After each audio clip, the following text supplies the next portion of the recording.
Hola amigos, bienvenidos de nuevo a nuestro canal. En esta ocasión le tenemos un video muy diferente. Queremos inaugurar la sección Historias de vida. En este caso se trata de contar a grandes rasgos la historia de Eva Moses.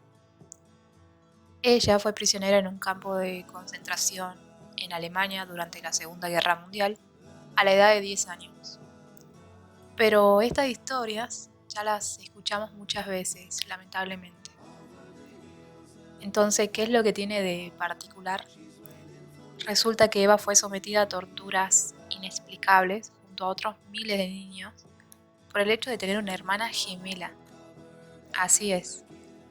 Un blanco particularmente preferido por los nazis eran los hermanos gemelos, a los cuales separaban inmediatamente de sus padres para realizar una cantidad de experimentos horrorosos llevados a cabo principalmente por el oficial nazi Josef Mengele. ¿Quién era Mengele?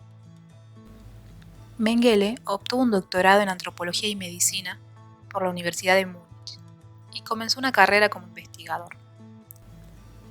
Se afilió al partido nazi a la edad de 26 años y al año siguiente ya formaba parte de las SS. Al comienzo de la Segunda Guerra Mundial fue asignado como oficial médico de batallón, pero a principios de 1943 se trasladó al servicio de campos de concentración y fue destinado a Auschwitz. Allí, a los 32 años, tuvo la oportunidad de realizar experimentos genéticos con humanos, preferentemente sobre gemelos. ¿Te imaginas ser tan joven y destinar todos tus conocimientos a hacer tanto daño? ¿Y qué es lo más sádico de esto? Que quería utilizar los resultados de todos estos experimentos macabros para obtener un doctorado en antropología. Algo así como hacer los ensayos de tu tesis, pero con humanos prisioneros de guerra. Retomando la historia de Eva y de su gemela, cuando ingresan al campo de concentración, son separadas de su madre y caen en las manos de este nazi, Mengele. Allí fueron testigos y víctimas de muchas torturas. Eran separados del resto de los prisioneros y todo lo contrario a estos, eran tratados bien y eran los mejores alimentados en esos campos de concentración. El comportamiento de Mengele era tan psicópata que algunos gemelos sobrevivientes los recordaban como un hombre que los trataba bien. Algunos usaron la expresión de que Mengele los trató como un padre, que era una persona amable, que les daba golosinas, que creó una guardería con una zona de juegos para los niños con los que realizaba la prueba. Mengele estaba especialmente interesado en los gemelos idénticos, gente con heterocromía, que son personas que tienen ojos de distinto color. También le importaba mucho hacer experimentos con enanos y cualquier sujeto que tenga una anomalía física. Las investigaciones de Mengele sobre los gemelos estaban pensadas en parte para demostrar la supremacía de la herencia genética sobre el entorno y reforzar de esta manera la premisa del nazismo que defendía la superioridad de la raza aria. Los experimentos practicados por el médico incluían amputaciones innecesarias de extremidades, inoculaciones de bacterias y otras enfermedades a uno de los gemelos, transfusiones de sangre de un hermano al otro. Una vez finalizadas las pruebas, a veces los gemelos eran asesinados y sus cuerpos diseccionados. Un enfermero que participaba en todos estos experimentos relata que una noche Mengele mató personalmente a 14 gemelos, inyectándoles cloroformo directamente en el corazón. Si uno de los gemelos moría a causa de la enfermedad que le habían inoculado, Mengele mataba al otro hermano inmediatamente para realizar un informe comparativo post-mortem. Los experimentos de Mengele con los ojos incluyeron intentos de cambiar el color del iris a través de la inyección de sustancias químicas y el asesinato de personas con heterocromía para extraer sus ojos, sus globos oculares, y enviarlos a Berlín para su análisis. A los enanos y a las personas con anomalidades físicas les tomaba mediciones corporales, les sacaba sangre y les sacaba dientes sanos y les administraba de forma innecesaria cualquier cantidad de drogas y rayos X. Mengele también buscó mujeres embarazadas a las que realizaba experimentos antes de enviarlas a la cámara de gas. Una testigo, Vera Alexander, describió cómo cosió por la espalda a 2 gemelos gitanos en un intento de crear gemelos siameses, pero ambos murieron por los efectos de la gangrena después de varios días de sufrimiento. Eva Moses relata que era sometida a inyecciones a diario. En ese momento no podía saber que le estaban inyectando.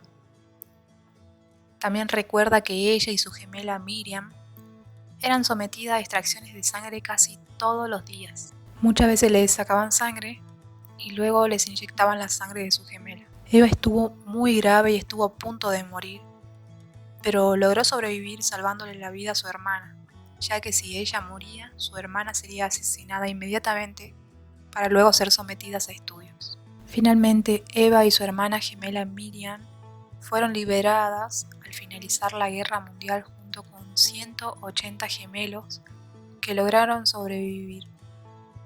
Al comienzo de los experimentos, eran 1500 pares de gemelos. Su vida posterior. Eva y su gemela pudieron rehacer su vida.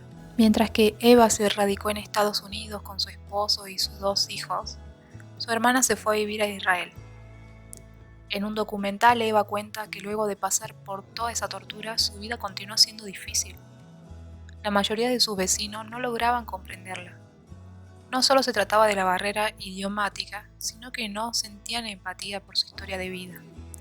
Y era excluida de toda vida social. Entonces Eva emprende la tarea de reunir a los gemelos sobrevivientes del Holocausto.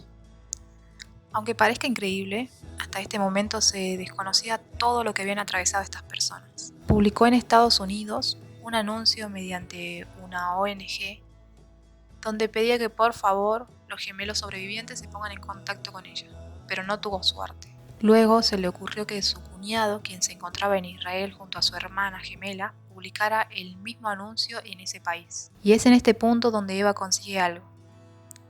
Desde Israel se comunicaron con ella decenas de gemelos que estuvieron junto a ellas en Auschwitz, y entonces funda CANLES, que es el acrónimo de Niños Sobrevivientes de Experimentos de Laboratorio Nazi en Auschwitz. Finalmente logró localizar a 122 sobrevivientes de Mengele.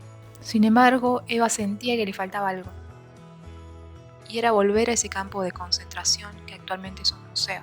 Aunque su familia nunca estuvo de acuerdo con nada de esto, porque no entendían por qué tenía que hacer esto, y sobre todo no entendían por qué tenía que hacer toda esta movida pública. Bueno, luego de revivir todo ese dolor en el campo de concentración, continúa su vida muy activamente, siempre dando charlas y clases en su fundación, acompañada de amigos y de miembros de la comunidad. Pero, a pesar de todo esto, ella aún no encontraba la paz, sentía rabia, sentía odio, sentía que algo estaba contenido en su interior que no la dejaba llevar una vida normal. Por otro lado, le llegan noticias desde Israel a través de su hermana, quien le cuenta que luego de someterse a estudios intensivos, detectan que sus riñones detuvieron su crecimiento a los 10 años, que es la época en la que estuvieron en cautiverio, producto de los experimentos de Mengele. De hecho, Eva llegó a viajar a Israel para donarle un riñón a su hermana gemela. Bueno, para ir redondeando, con el pasar de los años, Eva descubre que lo único que la va a liberar de ese cautiverio mental que aún vivía es el perdón. Y decide escribir una carta, y en esta carta perdona a Mengele. Pero luego se da cuenta de que si quiere la paz, debe perdonar a cada uno de los soldados nazis que mataron judíos durante la Segunda Guerra Mundial. Y así lo hizo, al leer esta carta en un acto conmemorando un aniversario del fin de la guerra. De hecho, al participar en un juicio contra un nazi en el año 2015, llegó a darle un abrazo y agradecerle por su voluntad para prestar testimonio en ese juicio. Y no solo eso. Luego de estos juicios, Eva adoptó como nieto a un nieto de un oficial nazi. que aseguraba estar avergonzado de todo lo que hizo su abuelo en esos campos de exterminio. Pero más allá de su acto tan divino de perdonar a la persona que más daño te hizo en la vida, esto generó una ola de críticas inconcebibles contra Eva por parte de los sobrevivientes de la guerra. Nadie podía creer que sea capaz de perdonarlos luego de que generaron tanto dolor al pueblo judío. Según ellos, Eva no podía perdonarlos si esas personas no lo merecían. Sin embargo, Eva nos deja esa enseñanza de perdonar de corazón para sentirnos más livianos, más allá de que el receptor de ese perdón lo merezca o no. Y eso ya sería un párrafo aparte. Finalmente, chicos, como dato curioso de esto, es que según el documental protagonizado por Eva, que se llamó La niña que perdonó a los nazis, descubrieron que una industria farmacéutica muy importante en nuestro tiempo es la que se benefició de los resultados de esos experimentos nazis, por lo que fue llevada a juicio y tuvo que pagar millones de dólares, los cuales fueron repartidos entre los sobrevivientes. No deja de arrojar datos tremendos esta historia. Gracias por acompañarnos, hasta un próximo video. Si les gusta el contenido no olviden comentar y suscribirse. Besos.